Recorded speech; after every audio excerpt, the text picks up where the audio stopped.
함께 오늘 나눌 말씀의 제목은 사명자여 일어나라 라는 제목으로 함께 말씀 나누도록 하겠습니다. 오늘 말씀은 하나님께서 멈추었던 성전 공사를 어떻게 재개하시는지를 말씀하십니다. 포로기한 초반에는 예배를 회복하는 것으로 성전을 건축하자 뜨겁게 타올랐던 자들이 대적들의 방해와 또 성전 건축 중지 명령에 의해서 17년이 지나고 나자 이 사람들의 마음 가운데는 더 이상 열정이 불타오르지 않게 되었고 영적으로 나태하게 되어져 버렸습니다. 그래서 처음에는 예배를 회복하며 율법에 온전히 순종하며 하나님의 방법으로 하나님의 원하시는 대로 살겠다며 굳게 다녀왔던 그 삶의 자세 또한 흐트러져 버리기 시작했다는 것입니다. 그래서 마치 성전 재건은 영영 이루어지지 않을 것만 같이 보이게 되었습니다. 점차 성전 재건의 동력을 잃고 그저 그런 태도로 나태하게 살아가던 이스라엘에게 하나님께서는 2명의 선지자를 보내셔서 그들을 일깨우고 경고하시고 다시 성전 건축에 힘쓰도록 채찍질하십니다. 학개 선지자를 통해서는 깨어 만군의 여호와의 임재를 준비해야 할 이스라엘이 영적으로 골아떨어져 나태해져 가는 사실을 경고했습니다. 여호와의 말씀이 선지자 학개에게 임하여 이르시되 이 성전이 황폐하였거늘 너희가 이때에 판벽한 집에 거주하는 것이 옳으냐? 그러므로 이제 만군의 여호와가 이같이 말하노니 너희는 너희의 행위를 살필지니라. 아멘. 대적들의 간기로 성전 재건의 길이 멀어지자마자 점점 사람들의 마음 가운데는 해이한 마음이 들게 되었습니다. 마음의 동력이 떨어져 버리게 되었습니다. 성전 재건을 위해 거룩하게 불태웠던 의욕은 어디로 간지 사그라져 버리고 남은 것은 식민지 소시민의 소심한 마음밖에 남지 않게 되었습니다. 그들은 점차 성전을 재건하려고 대적들의 정치적 공세를 회파하려고 노력하는 대신 흩어져서 지금 당장 자신들이 머물 집을 짓기에 바쁘게 되었다는 것입니다. 자신들의 먹고 살 국리를 꾀하는 일에 더 마음을 쏟게 된 것입니다. 그리고 이렇게 당장의 필요를 위해 지었던 집은 점차 집착의 영역까지 이어지게 되었습니다. 학개 선지자가 말한 판벽한 집이란 흙으로 만든 집에 널판을 대서 맵시 있고 화려하게 보이도록 잘 꾸민 집을 의미했습니다. 점점 성전을 짓지 못하는 기간이 길어질수록 어느새 그들 마음 가운데 임재하실 하나님의 영광과 성전에 대한 기대감을 품는 것보다는 이 땅에서 자신들이 머물 집만이 소중해져 버린 것입니다. 이제는 하나님의 전을 짓기 위해서 드려야 할 노력조차 부담스러워지기 시작했습니다. 만군의 여호와가 이같이 말하여 이르노라. 이 백성이 말하기를 여호와의 전을 건축할 시기가 이르지 아니하였다 하느니라. 하나님께서는 학개 선지자를 통해서 이렇게 영적으로 무뎌지고 나태해져 있는 이스라엘 공동체를 책망하시고 경계하시며 다시 얼른 성전을 건축하기 시작할 것을 요구하십니다. 이스라엘 백성들이 이런 마음을 가지고 있었습니다. 아직은 때가 아니야. 아직까지는 총독들만 좀 자극할 뿐이지 지금 당장 성전을 건축하면은 우리 다시 한번 또다시 조사받을 거고 우리 다시 한번 눈총을 받을 거고 우리가 조금 곤란해질 거야. 그러니까 조금 더 기다리자. 조금 더 지혜롭게 기다려가지고 조금 더 좀 우리를 감시하는 눈길이 완화되면 그때 가서 성전을 짓자. 그때 가서 지어도 성전 짓는 거 늦지 않아. 사실 그들의 마음 가운데에는 내 먹고 살 것이 조금 더 중요해졌기 때문에 지금 성전을 짓기 위해서 자신의 시간과 노력을 빼앗기기 싫었던 것입니다. 그런 마음을 하나님께서 지적하시면서 스스로 합리하지 마라. 지금이야말로 하나님이 정하신 때고 지금이야말로 하나님의 성전을 지을 만한 때니까 너희는 지금 일어나라라고 채찍질하고 계신 것입니다. 또 하나님은 채찍질만 하지 않으셨습니다. 스가랴 선지자를 통해서는 그들의 나태함과 죄악을 경고하고 지적하시기도 하셨지만 그들을 통해서 하나님께서 이루실 열심과 하나님께서 그들을 통해서 여전히 갖고 계신 언약적인 소망을 선포하게 하신 것입니다. 하나님의 계획이 아직도 그들 가운데 있고 또 하나님께서는 스가랴 선지자의 입을 통해서 시온에 대하여 갖고 계신 하나님의 열정을 말하게 하셨습니다. 마침내 예루살렘에 임하실 하나님의 임재, 그들이 짓는 성전을 통해서 메시아가 오시게 될 것이라는 종말론적 소망을 전달하게 하신 것입니다. 하나님의 말씀을 듣는 사람들 중에는 지금 짓는 성전이 무슨 의미가 있는가 회의감을 가졌던 사람들이 있었습니다. 그런 그들에게 하나님께서는 여전히 하나님께서 그들을 통한 계획을 갖고 계시고 언약의 회복과 그로 인하여서 메시아가 오실 것에 대한 소망을 회복시킴으로써 그들이 일어나 일하게 하신 것입니다. 그들 가운데 하나님의 말씀이 임하자 놀라운 일이 벌어지기 시작했습니다. 그들의 지도자 스룹바벨과 예수아가 다시 그 말씀을 듣고 일어나서 정말로 순종하였고 정말로 성전을 재건하기 시작한 것입니다. 더 이상 그들에게서 아직은 성전을 지을 때가 아니야 라거나 괜히 총독들을 자극할 필요가 없어, 적당히 지을 만한 때가 되면 짓자라고 자신들을 합리화하는 목소리가 나오지 않게 되었습니다. 도리어 그들을 찾아와서 너희는 누구고 누구의 명령을 들었고 누가 허락해줘서 이 성전을 짓느냐, 너희가 이 성전 짓는 거 우리에게 반역하려고 하는 거 아니냐라고 따져묻는 강 건너편 총독들에게 담대하게 설명하게 말씀하셨습니다. 하나님께서는 그들에게 지혜를 주셔서 자신들이 누구의 명을 받드는 사람인지 선언하게 하시고 그들이 그들의 하나님의 명령을 받들어서 이 성전을 짓는 것이 결코 바벨론에게 반역하려고 하는 것도 아니요, 오히려 고레스 왕의 칙령을 이루는 것임을 설명하게 하신 것입니다.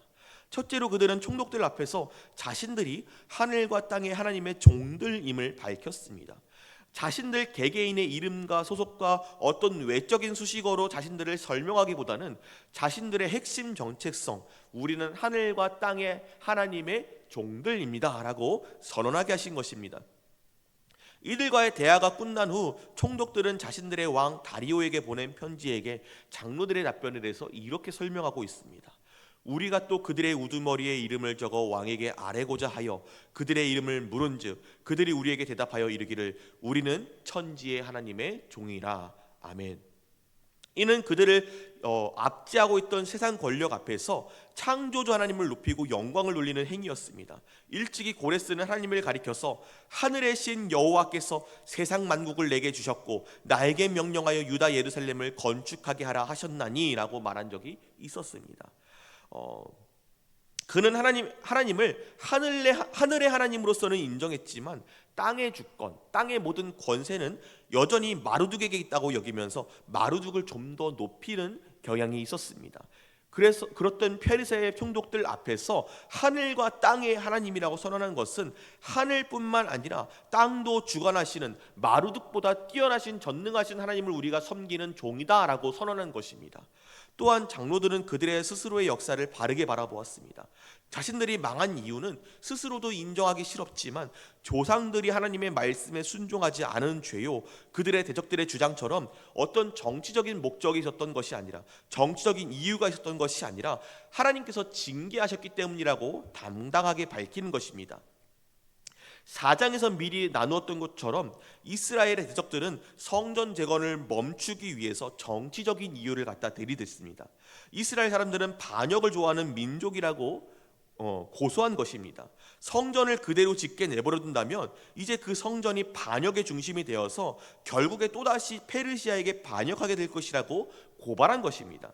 그러나 장로들은 그들의 멸망이 하나님께 순종하지 않은 것에 있음을 밝히면서 그들의 멸망에는 어떤 정치적인 관계가 있었던 것이 아니라고 오직 하나님의 징계였다고 밝혔는데, 오히려 그것이 하나님의 주권을 인정하는 발언이 되어서 그들의 대적들의 논리를 무력하게 만들기도 하였습니다. 그리고 이제 그들은 하나님의 정하신 때에 하나님이 정하신 왕 고레스를 통하여 성전을 재건하라는 명령을 받았고, 그때 내려진 고레스의 칙령을 통해서 성전에 있어야 할 모든 집기와 그 재료를 받아서 지대를 놓았던 것임을 설명합니다.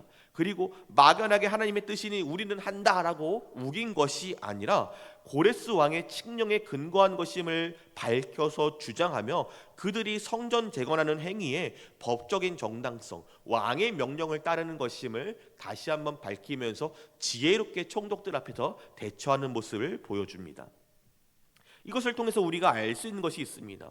우리는 어떠한 상황에서든지 우리의 정체성이 어디에 있는지 당당하게 밝혀야 한다는 것과, 또 우리가 바르게 우리의 현 상황을 인정하고 돌이킬 때 하나님께서 일하신다는 것을 우리가 기억해야 한다는 것입니다.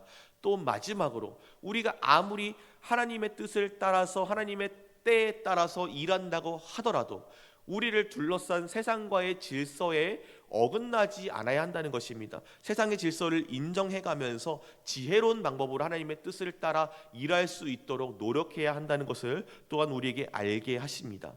말씀에 반응하여 지혜롭게 순종한 장로들의 행동의 결과는 결국에는 하나님의 일하심으로 나타났습니다. 총독들이 와서 이 공사를 조사한다는 것은 당장이라도 이 공사를 일단 멈추고 자신들의 조사가 끝날 때까지 공사를 멈추고 왕에게 올린 조서가 올 때까지 기다려라 라고 말할 수 있는 권한이 그들에게 있었다는 것을 의미합니다. 그런데 이 총독들은 감히 그러지 못했습니다. 다른 이유도 분명히 있었겠지만 오늘 말씀은 우리에게 분명히 이렇게 말씀합니다. 하나님께서 유다의 장로들을 돌보셨으므로 이 총독들이 감히 공사를 멈추지 못하였다. 우선 다리오에게 보낸 편지가 다시 돌아올 때까지 기다릴 수밖에 없었다라고 말하고 있는 것입니다. 또 더 나아가서 다리오 왕은 총독들의 편지를 받고 나서 바벨론의 보물 전각에서 고레스 왕의 칙령을 찾게 됩니다. 그리고 지금까지 성전 재건을 방해하던 자들이 사실은 왕들의 충신들이 아니라 도리어 고레스 왕의 칙령을 어기고 왜곡하려 드는 역적이었다는 것을 발견하게 됩니다. 그래서 왕의 신하들을 눈을 가리던 이 자들을 다시 조서를 내려서 그 누구도 더 이상 이스라엘 성전의 재건을 방해하지 못하게 막았습니다. 그 성전 재건을 막는 모든 자들은 그 자들의 집의 기둥을 빼어서 그 기둥에다가 그 자들의 목을 매달고 그 자들의 집은 거름더미가 되게 하라고 강력하게 징벌을 내릴 것을 명령하였습니다. 더군다나 지금까지 성전 재건을 방해하던 자들의 소망과는 다르게 그 주변 민족들, 성전 재건을 방해하던 그 모든 나라의 사람들에게 세금을 거두어서 오히려 성전 재건을 지원하고 성전 재건을 하는 자들의 쓸 경비로 주라고까지 말하게 됩니다. 더군다나가 이 공사가 끝나고 나면 하나님께 제사로 드릴 양과 소와 모든 제물들을 제사장들이 원하는 대로 계속해서 주어서 조금이라도 하나님께 드려져야 할 마땅한 제사가 끊이지 않게 하라고까지 조서를 내리게 됩니다. 하나님께서 일하심을 통해서 하나님께서는 유다 백성들과 또 그 제사장들을 통해서 하나님께서 영광 받으시는 것을 끊이지 않게 이루어질 수 있도록 직접 역사하신다는 것을 보여주신 것입니다. 사랑하는 성도 여러분, 우리는 오늘 에스라 말씀의 극적인 장면들을 통해서 무려 17년 동안이나 멈춰있던 그 공동체의 사명이 어떻게 사명을 얻고 어떻게 다시 성전 완공이라는 영광스러운 목표를 향해 나아갈 수 있게 되었는지를 나누게 되었습니다. 이 역사는 단순히 고대 이스라엘의 회복의 이야기가 아니라 오늘날 우리 가운데에서도 잠잠해 있고 멈추어 있던 사명을 다시 한번 심장이 뛰게 하고 다시 한번 사명을 향해 나아가게 하는 동력을 회복할 수 있는 길이 어디에 있는지를 촉구하시는 말씀인 것을 우리가 바라보게 됩니다. 가장 먼저 우리는 말씀의 능력으로 우리의 영적 나태함을 깨뜨려야 할 줄 믿습니다. 성전 재건이 중단된 이유는 외적인 이유도 있었지만 학개 선지자를 통해서 진단하신 하나님의 말씀은 그것이 아니었습니다. 어느새부턴가 이 상황이 마음에 들고 내가 먹고 사는 것이 더욱더 중요해져 버린 이스라엘 사람들, 이스라엘 공동체 안에 있던 영적인 나태함이 가장 큰 이유였다고 말씀하고 계시기 때문입니다. 하나님은 그들의 모습에 한탄하십니다. 이 성전이 황폐하였거늘 너희가 이때에 판벽한 집에 거주하는 것이 옳으냐? 우리 역시도 마찬가지입니다. 오늘 우리도 우리 자신의 안위와 육체의 필요를 하나님의 사명보다 우선시하는 한 우리의 사명은 힘을 잃어버린 것이 되고 말 것입니다. 그러나 하나님께서는 학개와 스가랴를 통해서 생명의 말씀을 부어주셨습니다. 그리고 그들이 하나님의 말씀에 순종할 때 비로소 멈추었던 사명이 다시 한번 뛰기 시작한다는 것을 우리한테 보여주셨습니다. 오늘날 우리 교회의 침체나 개인의 신앙적 무기력함이 있다면 그것에 대한 유일한 해답이 바로 여기에 있는 줄 믿습니다. 우리에게 필요한 것은 세상의 조언이나 방법이나 어떠한 상황의 변화가 아닙니다. 정치적 상황 변화요? 아닙니다. 교회의 어떠한 여건의 변화요? 아닙니다. 오직 하나님의 말씀이 우리 영혼의 결핍을 치유하고 우리 안에 있는 행동을 촉구하실 때 우리의 사명은 다시 시작될 수 있는 줄 믿습니다. 그러므로 사랑하는 성도 여러분, 하나님의 백성으로서의 정체성에 우리가 집중하고 세상 앞에 다시 한번 선포하시기를 소망합니다. 자신들을 압박하러 왔던 총독들에게 유다의 장로들이 가장 먼저 한 것은 자신이 누구인지를 밝힌 것입니다. 그들이 밝힌 것은 자신들의 이름이나 어떤 법적 지위가 아닌 우리는 하늘과 땅의 하나님의 종이라라는 핵심적인 정체성이었습니다. 근본적인 우리의 정체성이 어디 있는지 바르게 진단하고 세상 앞에 선포할 때 우리는 다시 한번 하나님의 백성이 될 것이요, 하나님께서 우리를 위해서 일하실 줄 믿습니다. 우리가 마땅히 세상 권력 앞에서 창조주 하나님을 경외하고 세상 권력보다 하나님을 더욱더 높이고 영광을 돌리며 그분을 인정할 때 그들은 우리가 하나님을 사랑하는 마음으로 하나님을 두려워하는 자들임을 인정하고, 아, 너희는 하나님의 종들이구나, 우리도 너희가 하나님을 경외하는 것을 보고 우리 역시도 하나님을 존중하노라라고 고백하게 될 줄 믿습니다.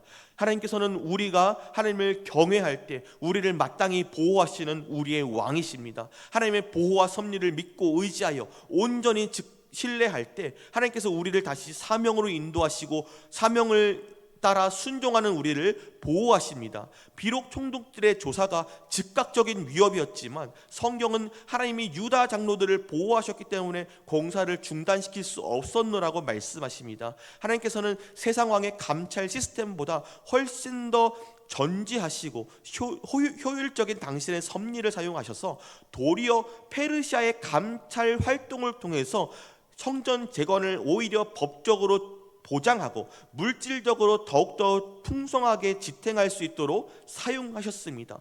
그러므로 우리가 해야 할 일은 오직 하나님의 말씀에 대한 즉각적인 순종입니다. 우리가 순종의 발걸음을 내딜 때 하나님께서는 이방인의 관료들의 태도나 어떤 제국의 형정 절차나 문서의 힘이나 심지어 정치적인 격변이 일어나는 것까지도 사용하셔서 하나님의 뜻을 이루어 가시는 줄 믿습니다. 사랑하는 성도 여러분, 과거 장로들이 그때로부터 지금까지 건축하여 오나 아직도 미치지 못하였다 한 것처럼 우리에게도 아직 다 짓지 못하고 완성되지 못한 성전이 있는 줄 믿습니다.